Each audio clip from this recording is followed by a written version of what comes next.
नमस्कार, मैं संदीप तिवारी। अगर आप शिक्षक भर्ती की तैयारी कर रहे हैं तो यह वीडियो आपके लिए अत्यंत ही महत्वपूर्ण है। इस वीडियो के दो हिस्से हैं। पहले हिस्से में मैं कुछ वैकेंसीज जो बोर्ड पर लिखी गई हैं उनकी संभावनाओं पर बात करूंगा। इनमें क्या पॉसिबिलिटीज हैं और कब तक की पॉसिबिलिटीज आपको देखने को मिलेगी, कौन कौन सी भर्ती पहले दिखेगी, कौन कौन सी बाद में दिखेगी और कौन नहीं दिखेगी, इस पर भी बात करता हूँ।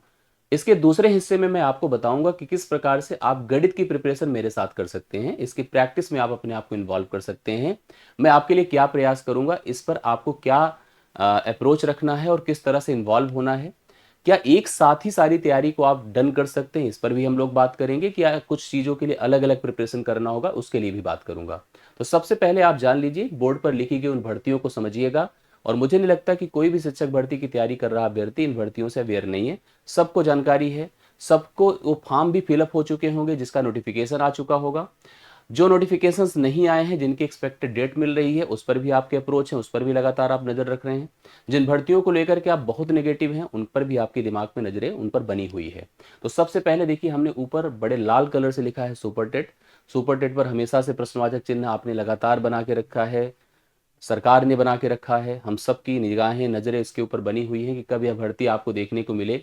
प्राथमिक में, पीआरटी में आपके सामने अच्छे खासे पद दिखें, इसकी संभावनाएं हम लोग उम्मीद के तौर पर बना के रख रहे हैं। हालांकि पिछले साल आपने देखा था, सितंबर या अगस्त की बात करें, जब एक जो है नोटिस आया जिसमें जो 68,500 भर्ती हुई थी उसके रिक्त पदों के भरने की बात की गई थी।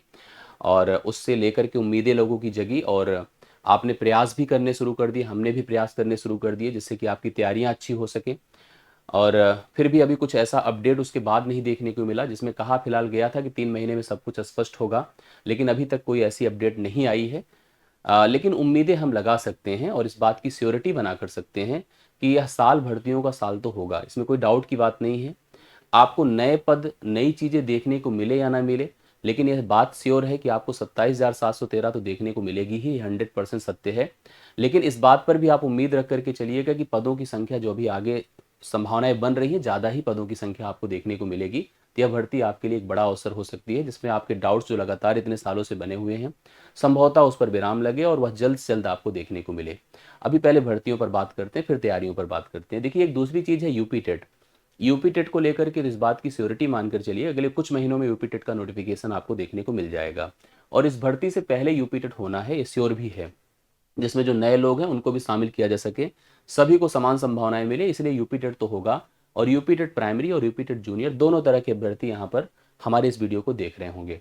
कुछ ऐसी भर्ती है जिस पर एकदम श्योरिटी है, जिसमें केवीएस आपके सामने है। केवीएस एक बड़े अवसर के रूप में आपके सामने आ रहा है, इसके पदों की संख्या को लेकर के भी अपडेट कर दिया गया है और जल्द से जल्द इसकी सूचनाएं आपको देखने को मिल जाएंगी। तो केवीएस को लेकर के एक अपडेट अपने दिमाग में बना लीजिएगा। रेलवे एक पीआरटी का नोटिफिकेशन आ चुका था, इसका पेपर भी आपको जल्द ही देखने को मिलेगा, अर्थात इसका पेपर प्रस्तावित है। हालांकि बहुत उस समय तो उम्मीद लोग लगा कर चल रहे थे कि मार्च ही में हो जाएगा, फिलहाल अप्रैल है, लेकिन यह पेपर भी अगले 1 से 2 महीने के अंदर आपको फेस करने को मिलने वाला है। एक और बहुत बड़ी भर्ती जो बिहार की है, जो बड़ी उम्मीदों की है, और इस भर्ती को लेकर के भी हम लोग लगातार प्रयास कर रहे थे, सोच रहे थे कि यह भर्ती भी सामने देखने को मिले। तो बीपीएससी टीआरई 4.0, आप इसकी बात समझिएगा। बीपीएससी टीआरई 4.0 जो एक बड़े पदों पर, मतलब एक ठीक ठाक भर्ती आपके सामने आने वाली है।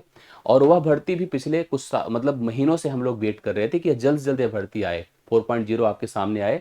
हम 4.0 पर बड़ी मतलब उम्मीदें लगा करके रख रहे हैं। हालांकि हम ही नहीं, जितने भी अलग अलग प्रदेश के लोग हैं, वो लोग भी बिहार में जाकर के प्रिपरेशन कर रहे हैं। और उत्तर प्रदेश के भी बहुत सारे अभ्यर्थियों का पिछली जो भर्ती हुई थी टीआरई 3.0, उसमें चयन हुआ है। इस डोमिसाइल भी हट चुका है, इसलिए उत्तर प्रदेश के अभ्यर्थियों के लिए बड़ा सुनहरा मौका रहेगा। और मैं आपको बता दूं कि इससे बड़ी भर्ती जल्दी इस समय हाल फिलहाल में देखने को आपको नहीं मिलेगी। और बिहार में भी इसके बाद ऐसी भर्ती आए, ये बहुत बड़ी, मतलब ये बहुत बड़ा क्वेश्चन मार्क है। तो कुल मिला के ये भर्तियां हैं जो उनकी संभावनाएं हैं, और इन संभावनाओं के बाद इस पर चलने वाले हमारे प्रयास, अर्थात हम कैसे इसकी तैयारी कर पाएंगे, क्या हमारा अप्रोच होगा, इस पर थोड़ा सा हम लोग बात करते हैं। कौन कौन सी भर्ती के लिए किस तरह के इफर्ट करने होते हैं, इस पर भी हम लोग बात करते हैं। जैसे हम बात अगर करें कुछ सिमिलर वैकेंसीज की, तो सिमिलर वैकेंसीज में आपके पास यस्टेट है। ध्यान से देखिएगा, अगर हम पीआरटी के लिए प्रिपेयर कर रहे हैं, तो अगर हम पीआरटी के लिए सोच रहे हैं तो हमारा जो लेवल क्या होना चाहिए एग्जाम का, उसको देखिएगा। अर्थात हम 1 से 5 की बात कर रहे हैं, ठीक है, 1 to 5 की बात कर रहे हैं। हमारे पास देखिए जो तैयारी का अप्रोच होगा ये स्टेट, और मैं इसकी खासियत बताता हूँ कि इसका, मैं आपको देखिए इसका सेंस क्या बनेगा। इसके बाद अगर हम इसमें लिखते हैं केवीएस, इसमें लिखते हैं हम railway PRT, railway PRT, railway PRT को हम एक टारगेटेड मान लेते हैं क्योंकि इसका एग्जाम है, आगे जल्द ही आपको इसका एग्जाम देखने को मिलेगा। तो इस भर्ती को यहाँ से चाहे तो आप हटा सकते हैं, तो इसको हटा करके रखिएगा, ज़्यादा बेहतर रहेगा, लेकिन प्लानिंग तो बना सकते हैं। और साथ साथ बीपीएससी, मैं बताऊं कि जो बीपीएससी में सिलेक्शन का रेशियो था पिछली बार जो टीआरई 3.0 हुआ था, वो उत्तर प्रदेश के अभ्यर्थियों का बहुत ज़्यादा था जो टीआरई 3.0 था। कारण ये था कि उत्तर प्रदेश में इतने सालों से भर्ती नहीं थी और बहुत सारे अभ्यर्थी पिछले 19 से 20 से 21 से 22 से लगातार तैयारी कर रहे थे, उनके पास खूब सारा कॉन्फिडेंस था तैयारी का। और वही तैयारी के कॉन्फिडेंस का परिणाम था कि टीआरई 3.0 में एक ठीक ठाक और बड़ी संख्या में आपका सिलेक्शन हुआ। जो लगातार पढ़े थे उनका सिलेक्शन हुआ, जो लगातार अपनी चीज़ों में अपडेटेड नहीं थे, कंटेंट में अपडेटेड नहीं थे, नया नया प्रिपरेशन करने का सोचे, उनको दिक्कत हुई और उनका सिलेक्शन नहीं हुआ। मतलब जो रूटीन में थे उनको कोई समस्या नहीं हुई। एस्टेट, केबीएस और बीपीएससी हम एक साथ सोच सकते हैं, लेकिन कई सारे वेरिएशन के साथ। जैसे एस्टेट में सवालों की संख्या आपको पता है 20 होगी, केबीएस में सवालों की संख्या 25 होगी, और बीपीएससी में जब आप पीआरटी देते हैं तो आपको 17 से 18 सवाल फेस करने को मिलते हैं। मतलब अगर सवालों की संख्या की बात करें तो 20 से 25 के बीच के सवाल हैं। बात आती है लेवल की, क्योंकि पेपर तो है पीआरटी का ही, लेकिन परीक्षाएं दो अलग अलग प्रकार की हैं। जैसे यह परीक्षा आपको पता है कि यूपी स्टेट की है, यह परीक्षा बिहार स्टेट की है, लेकिन इसने कहा है कि हम एससीईआरटी और एनसीईआरटी पैटर्न को फॉलो करते हैं। ठीक है, ये कहता है कि हम एनसीईआरटी और एससीईआरटी पैटर्न को फॉलो करते हैं। जो केवीएस होता है आप सबको पता है, सेंट्रल एग्जाम है तो पूरी तरह से एनसीईआरटी डिपेंडेंट होता है, लेकिन आगे का जो पैटर्न है, अप्रोच है, वो एनसीईआरटी एससीईआरटी के अप्रोच से ही बेस्ड है। ये स्टेट अपने 20 सवालों में जो यूपी रिलेटेड एग्जाम्स होते हैं उनसे रिलेटेड क्वेश्चंस प्रोवाइड करता है। हालांकि शिक्षक भर्ती की जितनी परीक्षाएं होती है टीचिंग स्तर की, उन सारी परीक्षाओं का अप्रोच एक जैसा होता है। लेकिन केवीएस के जो पिछले एग्जाम से हम लोग यहाँ पर ऑब्जर्वेशन करें तो उसने कई सारे न्यू टर्म्स को पूछा, न्यू टॉपिक्स को उसने ऐड ऑन किया, जिसमें कुछ ऐसे सिलेक्टेड टॉपिक तो किसी मैथ्स के सेगमेंट से डिसाइड नहीं करते, जैसे रोमन नंबर उसने पूछा, टेली मार्क्स के बारे में बात करी, और बहुत सारे ऐसे सवाल थे जो कि थोड़ा सा रेलवे रिलेटेड थे, जो ऐसे सारे सवाल थे जो सेंटर रिलेटेड एग्जाम से बेस्ड थे। तो मतलब सवालों में वेरिएशंस थे। अब यह जो इसका पेपर था इसके पहले 2019 में हुआ था। अब 2019 से आज हम 2025 में जी रहे हैं। ठीक है, तो इसका मतलब एक बड़ा जनरेशन गैप यहाँ पर आपको देखने को मिल रहा है 6 साल का। अब 6 साल का जो अपडेटेड वर्जन होगा वह उस पैटर्न को पूरी तरह से फॉलो करे ऐसा नहीं है। इसका मतलब अगर आप इसकी प्रिपरेशन कर रहे हैं तो आपको इस समय इन पैटर्न्स पर फोकस करना पड़ेगा, जो केवीएस में हो रहा है, बिहार में हो रहा है, अलग अलग उन एग्जाम्स में हो रहा है जो शिक्षक भर्ती से रिलेटेड हैं। लेवल मैं जानता हूं कि पीआरटी है 1 to 5 है, लेकिन लेवल 1 to 5 जो रेलवे की परीक्षा है ग्रुप डी, रेलवे की परीक्षा पीआरटी, और जो अलग परीक्षाएं जो होती हैं इस स्तर की, जिस कैडर की होती है, उनसे रिलेट करेगा। हाँ, कुछ चीजें टीचिंग स्तर पर बेस रखेगा, अर्थात उस शिक्षण के अप्रोच को भी दिमाग में रखेगा, अर्थात थ्योरी से रिलेटेड सवाल। थ्योरी से रिलेटेड सवाल तो वहां भी आ रहे हैं जो जनरल ऐसे एग्जाम में जहां पर टीचिंग से कोई लेना देना नहीं होता, जैसे यूपी पुलिस का एग्जाम आपने देखा, रेलवे का एग्जाम देखा, जहां पर थ्योरी अर्थात डिफिनीशंस पर बेस्ड क्वेश्चंस बन रहे हैं। तो क्वेश्चंस में वैरायटीज आपको अलग अलग तरीके से देखने को मिलेगी, और 6 साल के इस बड़े अंतराल के बाद अगर पेपर आपको फेस करना होगा तो निश्चित तौर पर सवालों के लेवल में आपको फर्क देखने को मिलेगा। इस बात को आप दिमाग में रख लीजिएगा। हाँ, प्रिपरेशन हम लोग प्लान कर सकते हैं एक साथ में। प्रिपरेशन मतलब जो तैयारी है उसको हम एक साथ प्लान कर सकते हैं। कम से कम हम अवेयरनेस के पर्पज से जो पीवाईक्यूज हैं अलग अलग परीक्षाओं की, उसकी एनालिसिस करके, उसका अप्रोच दिमाग में रख करके, और कॉन्सेप्ट को नए तरह से पढ़ करके, कॉन्सेप्ट को आउटडेटेड नहीं पढ़ना है, अपडेटेड पढ़ना है, मतलब उस पैटर्न पर पढ़ना है जो हाल फिलहाल की भर्तियां हो रही है उसको दिमाग में रखते हुए। मतलब प्रत्येक परीक्षा के लिए हम अगर टारगेट बनाए कि अगले 3 से 4 महीने 5 महीने में हम काफ़ी हद तक चीज़ों को कवर करेंगे, क्योंकि उतना ही समय लगभग लगभग हर एग्जाम्स को फेस करने को आपको मिलेगा। और अचानक से आपके सामने स्थिति आएगी कि 1 महीने के अंदर इसका भी पेपर है, इसका भी पेपर है, इसका भी पेपर है, उन सभी पर हम फोकस बनाएं। इसके लिए अभी से आपको लगने की ज़रूरत है। कॉन्सेप्चुअली तैयार करने की नीड है, प्रैक्टिस वाइज तैयार करने की नीड है, टेस्ट वाइज तैयार करने की नीड है। मतलब एक तो हमारी मैथ वैसे भी वीक होती है, लेकिन हम लोगों को अगर फोकस करना है तो अभी से लगने की बहुत बड़ी आवश्यकता है। और काफ़ी हद तक मैं आपको बताऊं कि हम 80%, 90%, 75% हम एक साथ चीज़ों को मैचअप करके आगे बढ़ सकते हैं। जो एक्स्ट्रा टॉपिक्स हैं वो एक्स्ट्रा टॉपिक्स सबके लिए हैं, मतलब वो काम आएंगे, ऐसी बात नहीं कि उसको हम छोड़ सकते हैं, उसको हम इग्नोर नहीं कर सकते, उसको हम बेहतरीन तरीके से ले सकते हैं। तो तैयारी का सही अप्रोच होगा कि हम एक साथ इन चीज़ों पर ध्यान दें और फोकस्ड रहें।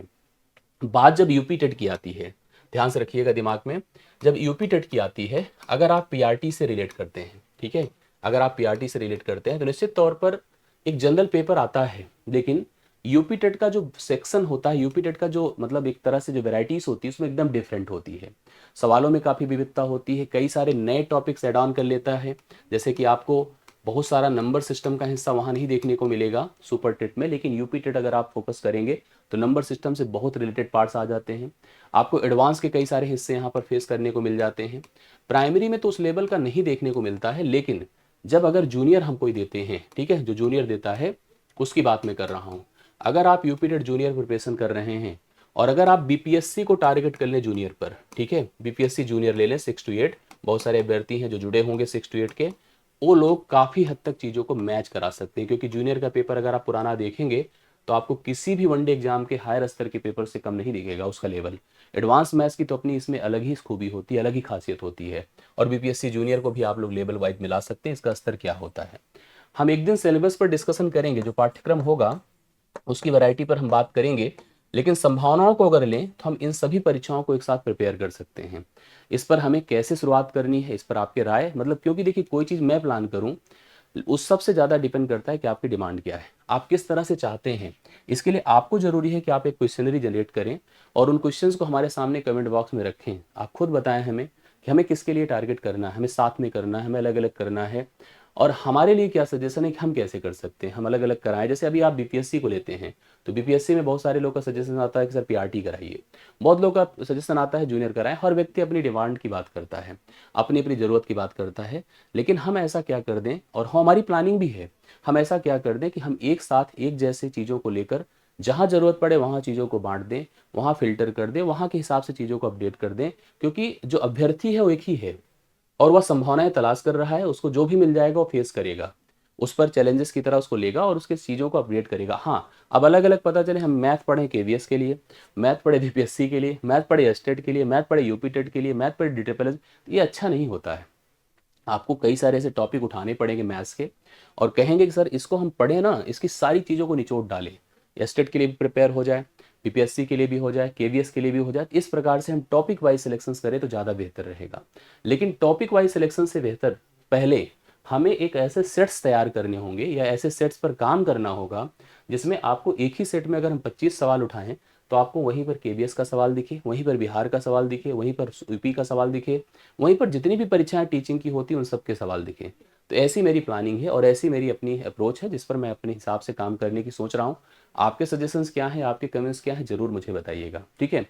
आप सभी लोग इन परीक्षाओं के लिए अपना फोकस बनाइए। अगर आप सच में शिक्षक भर्ती को लेकर प्रिपेयर हैं, सिंसियर हैं, तो मैं आपसे ज़्यादा सिंसियर हूँ, मैं आपसे ज़्यादा इस पर करने की सोच रहा हूँ। और मैथ के लेकर के जैसा आप मुझे जानते हैं कि मेरा अपना टारगेट है, अपना एक अप्रोच है कि मैं आपके लिए बेहतर बेहतर करूं और लगातार मैं करने की कोशिश करता हूं। तो उसमें मैं जब शुरुआत करूंगा तो कोई कंप्रोमाइज़ की बात नहीं आएगी।